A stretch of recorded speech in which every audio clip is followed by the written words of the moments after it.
इसीलिए मैं कहता हूँ कि पैसे को पकड़ने की नहीं, उसे खींचने की कला सीखो। पैसा एक एनर्जी है, ऊर्जा है। Where attention goes energy flows. नमस्कार दोस्तों, क्या आपने कभी सोचा है कि कुछ लोग जहाँ भी जाते हैं पैसा उनकी तरफ खुद ब खुद खींचता चला आता है, जैसे वो कोई चुंबक हो और पैसा एक धातु। क्या ये सिर्फ किस्मत है या उनके अंदर कोई ऐसी ऊर्जा है जो पैसे को आकर्षित करती, खींचती अपनी ओर? इसीलिए मैं कहता हूँ कि पैसे को पकड़ने की नहीं, उसे खींचने की कला सीखो। सोच ऐसी रखो कि पैसा खुद चलकर आपके पास आए। दोस्तों, आज हम इस वीडियो में जानेंगे कि पैसा सिर्फ एक वस्तु नहीं है, पैसा एक एनर्जी है, ऊर्जा है। और अगर आप उस ऊर्जा को समझ लें तो आप पैसों को अपने जीवन में एक मैग्नेट की तरह खींच सकते हैं। तो चलिए समझते हैं कि इस कॉन्सेप्ट में क्या क्या बातें कही गई हैं। Money is energy. दोस्तों, पैसा दरअसल एक वैल्यू एक्सचेंज एनर्जी है। हर बार जब आप किसी को कुछ देते हैं, समय, सेवा या उत्पाद, टाइम, सर्विस या प्रोडक्ट, आप बदले में एक ऊर्जा यानी पैसा प्राप्त करते हैं।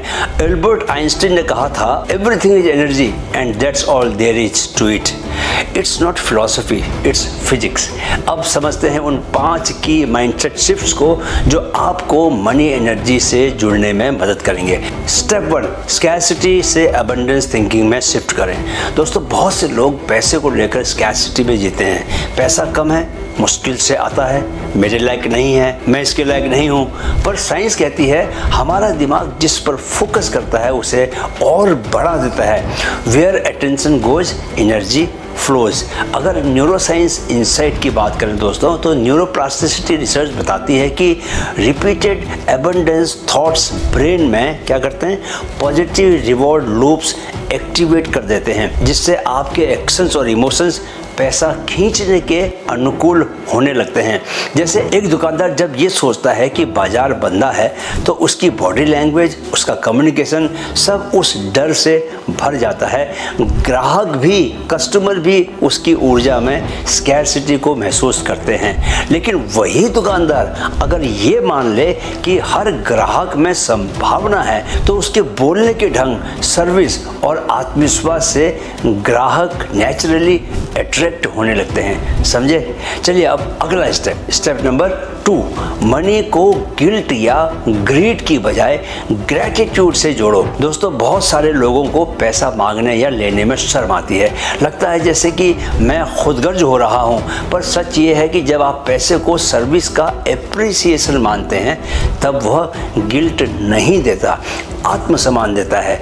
Wealth is not a sin, unconscious greed is. एक महिला शिक्षक जब ट्यूशन के लिए 500 रुपये ज़्यादा मांगने लगी तो शुरू में उसे गिल्ट हुआ, लेकिन जब उसके स्टूडेंट्स ने बेहतर रिजल्ट दिखाए और गार्जियंस ने खुद आकर बढ़ी हुई फीस दी, तब उसे समझ में आया कि ग्रैटिट्यूड से पैसा लेना सेल्फ वर्थ का हिस्सा है। अगर हम साइकोलॉजी इंसाइट की बात करें दोस्तों, तो पॉजिटिव साइकोलॉजी कहती है कि जब हम ग्रैटिट्यूड के साथ रिसीव करते हैं तो डोपामिन और ऑक्सीटोसिन रिलीज होते हैं जो गिल्ट और शेम को नेचुरली कम करते हैं। समझे? अब अगला स्टेप नंबर 3, इमोशन से नहीं एनर्जी से सोचो। दोस्तों, पैसे से जुड़ा हर निर्णय, चाहे वो खर्च हो, चाहे वो इन्वेस्टमेंट हो, चाहे वो उधार देना हो, वो अगर इमोशनल बेस से लिया जाए तो अक्सर गलत साबित होता है। Emotion spends, wisdom invest. जैसे एक दोस्त को सिर्फ दया में आकर लोन दे देना बड़ा, जबकि आपको पता हो कि वापसी बहुत ज़्यादा डाउटफुल है, वो एक इमोशनल डिसीजन है। जब आप एनर्जेटिक बाउंड्रीज बनाना सीखते हैं दोस्तों, तो आप क्लियरली पहचानते हैं कि कहाँ देना है और कहाँ आपको नहीं देना। अगर साइंस की बात करें तो स्टैनफोर्ड यूनिवर्सिटी की रिसर्च कहती है कि इमोशनल डिसीजंस एक्टिवेट दी एमिगडाला, जो फियर एंड एम्पैथी जोन्स देखता है, जबकि फाइनेंशियल विजडम में प्रीफ्रंटल कॉर्टेक्स की ज़रूरत होती है, जो लॉजिकल और लॉन्ग टर्म सोचने के लिए जिम्मेदार है। समझे? चलिए अब अगला स्टेप नंबर 4, मनी को मूव करते रहो, फ्लो मत रोको। दोस्तों, पैसा ठहरेगा तो सड़ जाएगा। जैसे पानी, उसे इन्वेस्ट करो, सर्कुलेट करो, दूसरों की ग्रोथ में लगाओ। पैसा इज लाइक ब्लड, सर्कुलेट करो तो लाइफ, रोक दो तो डेथ। देखो, मैंने कैमरा खरीदा, महंगी लाइट्स खरीदी, दी, वीडियो एडिटिंग में भी सैलरी से पैसे खर्च कर रहा हूँ, लेकिन चैनल की ग्रोथ भी तो तभी हो पा रही है ना। अच्छा, आपको एक दूसरा उदाहरण भी देता हूँ। एक व्यक्ति ने सालों तक एफडी में पैसा जमा करके रखा, हर साल 7% ब्याज मिला उसको, लेकिन इन्फ्लेशन कितना था? 8%।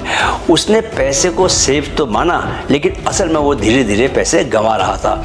जब उसने एसआईपी, स्किल डेवलपमेंट और एक माइक्रो बिजनेस में इन्वेस्ट करना शुरू किया तो ही उसका पैसा एक्चुअल में ग्रो होना शुरू हुआ।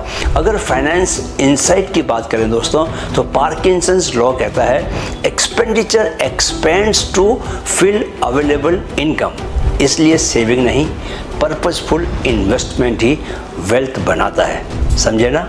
चलिए अब last step number 5, high vibrations के साथ अलाइन हो, फियर से नहीं, फेथ से ऑपरेट करें। दोस्तों, एनर्जी हमेशा वाइब्रेशन के रूप में काम करती है।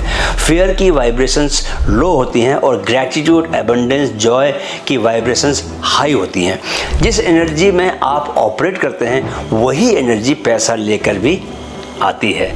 चलिए आपको कुछ इमोशंस की फ्रीक्वेंसी बताता हूँ। Basic frequency chart doctor David Hawkins की रिसर्च के अनुसार फियर की फ्रीक्वेंसी होती है दोस्तों करीब 100 हर्ट्ज, एंगर की होती है 150 हर्ट्ज, लव की होती है 500 हर्ट्ज, ज़्यादा होती है बहुत, जॉय की होती है 540 हर्ट्ज, पीस की होती है 600 प्लस हर्ट्ज। सेल्फ एक्चुअलाइजेशन के बाद हम करीब 700 हर्ट्ज तक भी पहुंच जाते हैं, क्योंकि इतने आनंद से भरे रहते हैं। तो अगर आप लगातार 500 प्लस की फ्रिक्वेंसी पर सोचते हैं, बोलते हैं और कर्म करते हैं तो पैसा, मौके और सहयोग खुद आपके जीवन में अट्रैक्ट होने लगते हैं। एक यूट्यूबर जिसने हर वीडियो ग्रैटिट्यूड और पॉजिटिविटी से बनाया, पहले साल में कोई कमाई नहीं हुई उसकी, लेकिन दूसरे साल उसके सब्सक्राइबर्स 10 गुना हो गए और उसने 3 लाख रुपया महीना कमाना शुरू कर दिया। Because energy never lies. तो दोस्तों, पैसा चीज़ नहीं, क्या है? एनर्जी है, ऊर्जा है, और आपको उसे पकड़ने नहीं, खींचने की कला सीखनी है। आपका माइंडसेट, वाइब्रेशन और थॉट फ्रिक्वेंसी ही तय करती है कि पैसा आपके पास आएगा या नहीं। यानी सोच को बदलो और सारा ब्रह्मांड तुम्हारे लिए बदल जाएगा।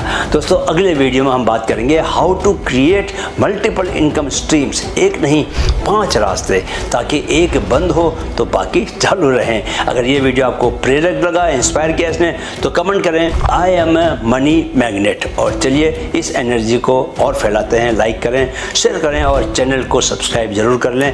वीडियो देखने के लिए बहुत बहुत आभार। मेरे साथ दोहराएं, मन में है तो मुमकिन है। Keep learning, keep growing with mind fit. नमस्कार।